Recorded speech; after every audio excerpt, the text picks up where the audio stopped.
Welcome back. The objectives of this video are to introduce transformations of functions. As it reads here, the simplest form in a set of functions that form a family, namely f of x equals a times f of x minus h plus k, is commonly called a parent function. Now, what we're going to do when we do our transformations is we're going to change the a value from 1 or the k value from 0 or the h value from 0, and it'll do a variety of different things to our functions.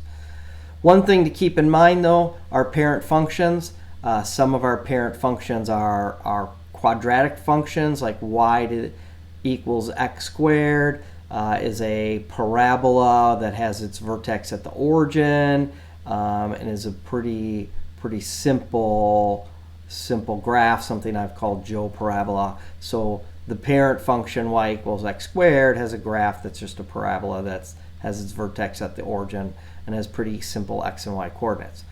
A cubic function, a parent function of a cubic function, also passes through the origin. Its end behavior, as we go to the right, hand end behavior goes to positive infinity, left hand end behavior goes to negative infinity. We've seen some of those this year. The absolute value of x also kind of has its vertex at the origin is a v, and kind of we have a one-to-one relationship here because we're not making this wide or narrow or shifting it around. Those are the transformations that we would do to the absolute value function.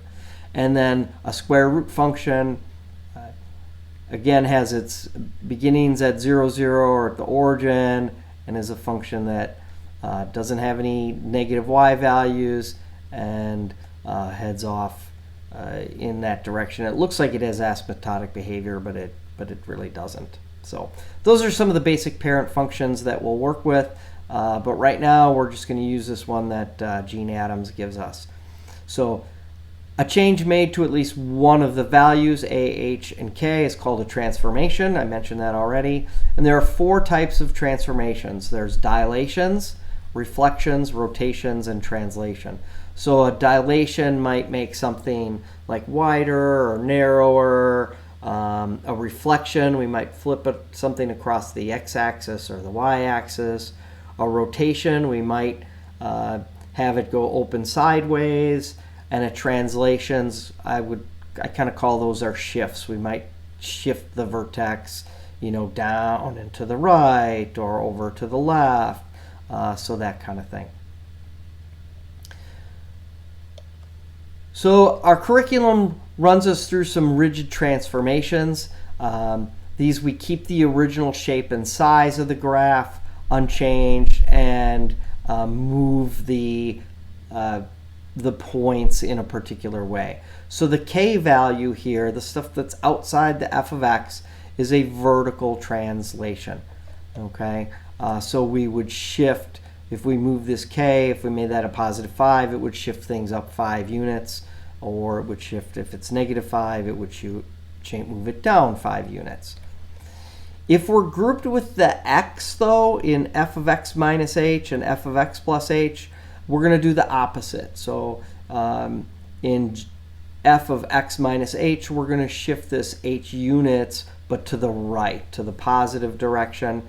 And if x plus h, we're going to shift to the left or in the negative direction, x minus h. So left and right on our x shifts, and then our k's are up and down.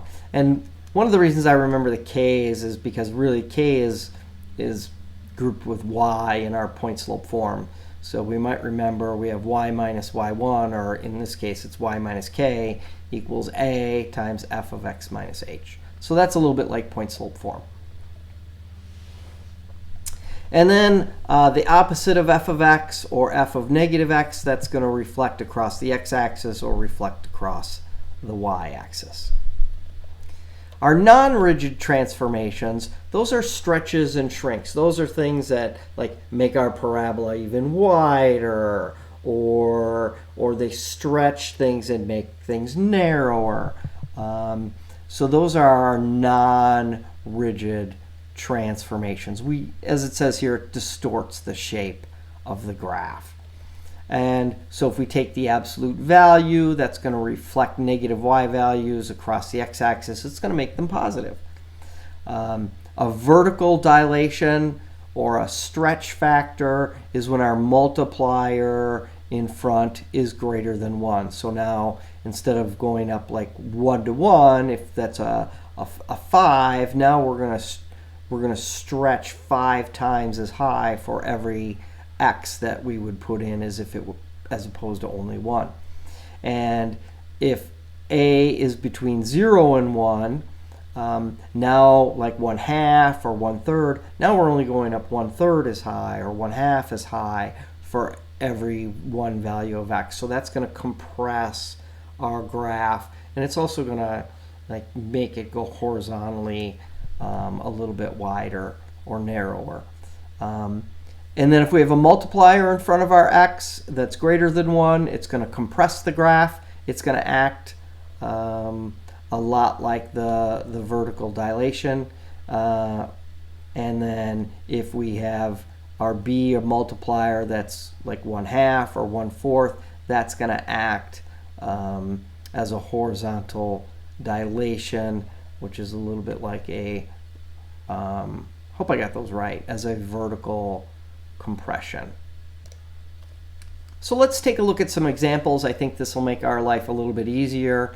Use the parent functions for polynomials to describe how the graphs of the following functions are transformed. We have something to the second power here, so I've taken the liberty to draw in our parent function, y equals x squared, our parent function here in samples A and B. Let's take a look at what we have here. This +4 is going to shift our vertex up, or every point up, 4 units. Sometimes it's easiest to work with the vertex here and shift that up 4 units. So that might shift up 4 units.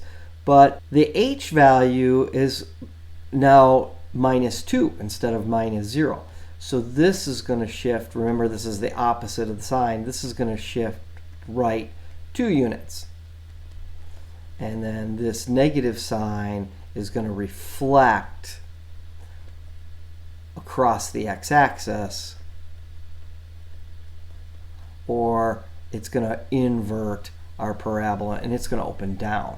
We're shifting up 4, we're shifting to the right 2, so that's our new vertex, and we could do that with every single point, and then this parabola actually is going to open down. So our parabola is going to look like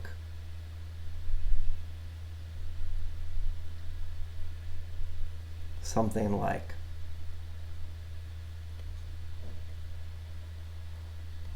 that.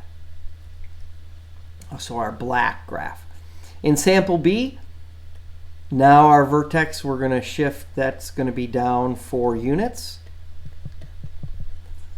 The 3 is going to be to the left 3 units, and the 2, that's going to be a multiplier. Now we're going to double everything in height. So this is going to be a little bit more challenging. I'm going to go down 4. I'm going to go to the left 3. So here's my new vertex. But now when I put in 1, like this one here is at 1, 1, now it's going to be at 1, 2. Okay? So I go up 1, or I go over 1, I'm going to go up 2 now. In our original one, when I went 2 to the left, I went up 4, right? Because I'm just squaring 2 and I get a y of 4. But now when I put 2 and I square it, I get 4, but now I'm going to get 8. So this is really going to go way up here to this point. So I put my symmetrical points in here, and now I have the graph of that parabola that's been shifted and transformed. In example D, I have y equals -1/2 x minus 3 cubed plus 2. So our parent function is the cubic function. It's going to pass through the origin. When x is 1, y is 1. When x is 2, y is 8. When x is -1, we get a -1 for y, and when x is -2, we get a -8 for y. So there's our graph of our cubic function. So our transformation here is going to be up 2. We're going to be to the right 3. So our origin is going up 2 and to the right 3. So this is kind of our new 0, 0 point. And then we have our multiplier of -1/2, which means instead of going up as I go to the right, now my end behavior is going to be going down. My right hand end behavior is going to be going to -infinity. And my left hand end behavior is going to be going to positive infinity. So that -1/2 is going to switch the direction like that, my end behavior of my cubic function. And we've studied that already. And then the 1/2 just means we're going to compress things. Now we're only going to go like 1/2 as high. When x was 1 away, now we went 1, but now we're only going to go 1/2. So our graph is going to look something like this, and it's going to look something like that.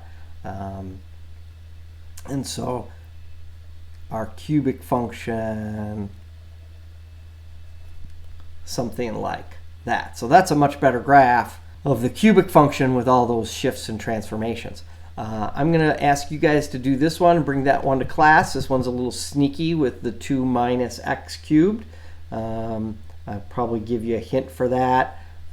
Look at that as the opposite of x minus 2 cubed. So that might help you out a little bit on that guy. And on our final example, it says use your graphing utility to explore the transformations. I'm just going to do these by hand. You can definitely put these in your graphing calculator if you want. I've tried to color code this for us. I put our parent function in of x squared, or Joe parabolas, in there. And then we want to do f of 2x. So when I do f of 2x, that means put 2x in for x and square it. So g of x, we'll call it, is 2x quantity squared, or g of x equals 4x squared. So now when x is 1, I'm going to go up to 4. And when x is 2, I'm going to go up to 16. So I put my reflection points in. So that has really stretched. I've done a vertical stretch on that.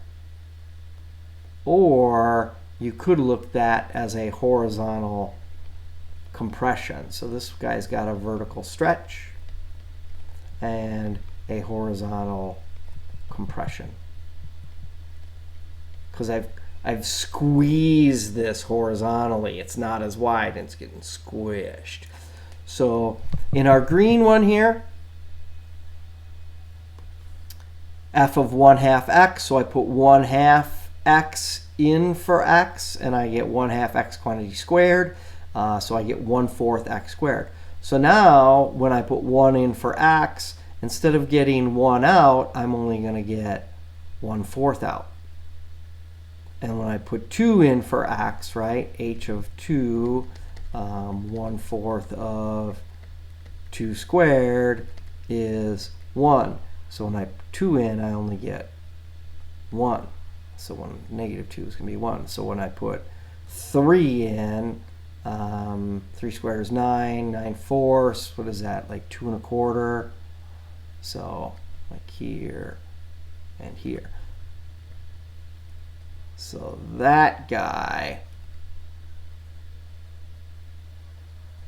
is going to be, that one's going to be a vertical compression, because I'm only going up 1/4 as high. Only y is only going to be 1/4 of what it was before for every single x. Or this is a horizontal dilation. So, and that wraps up our introduction to transformations of functions, and you'll get some more practice with that when I see you in class.